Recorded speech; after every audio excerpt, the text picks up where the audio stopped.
just finished the most amazing, open, honest and frank conversation with some young people at Carney's community.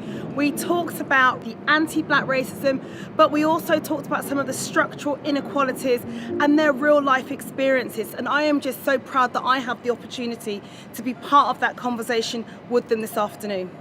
Obviously, since I've been elected here, one of my kind of key priorities has always been about young people, but more importantly, about young people that look like myself, because I recognise and know the challenges that we have to kind of overcome, because I've had to overcome them. But I absolutely want to hear your stories about things. Me, I've had racism in school, I've had racism in the workplace until I didn't even realise it was racist until 3 years later. And I'm like, hold on, that was actually quite racist. And then there's certain things that people don't even think that they're being racist at the time.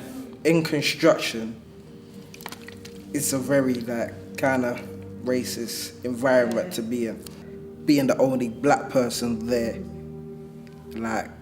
it was very awkward. It even come to a point where I used to take days off work just for my mental health, due to the fact that I didn't feel good working in that environment no more.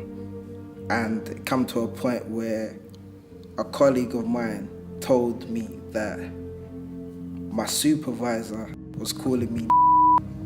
Do you understand where I'm coming from? So even me to hear that, I've never been in an environment, I've never heard that in my life. I'm getting frustrated by it because it is the most it's just a real dumb argument. We're just human. Mm-hmm. Yeah, regardless of what shade you are. That's George's daughter. She's no less his daughter because she produces more metal than him. Of course, I don't know what it's like to be a young black girl, but growing up as a young mixed race girl, I never saw anyone beautiful who looked like me. I never saw any princesses who looked like me, any models on the TV who looked like me, or anyone who even just had my hair. And it always made me feel so insecure about how I looked. And up until I was about 8, I wanted to be white my whole life. I just wanted to be white. I wanted to be white with blue eyes and blonde hair. I didn't want to have curly hair. I didn't want to have brown skin or brown eyes. I just wanted to be white my whole life. And it's not fair for children to want to be a whole different race because they're made to feel that it's ugly. And it needs to change now. We can't wait for another black man or another black woman to be killed in the hands by people who were protecting us. It needs to happen now. There's kids who are young, who are 17, who feel like they have to have a knife. There's another group of kids who are 17 who to have a knife is absolutely ludicrous. So that's two different extremes, yeah? So what's going on?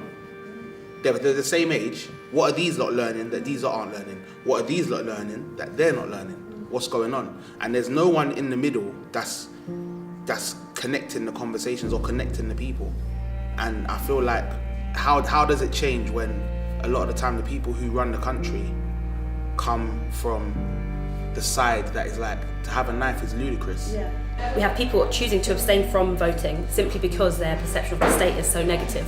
And we see that through seeing videos like what happened to George Floyd, just continues that cycle. And we will never have full engagement from the black community until we improve the relationship between the state and the black community. Many people don't have trust in politicians because they don't think the politicians represent them or can be their voice.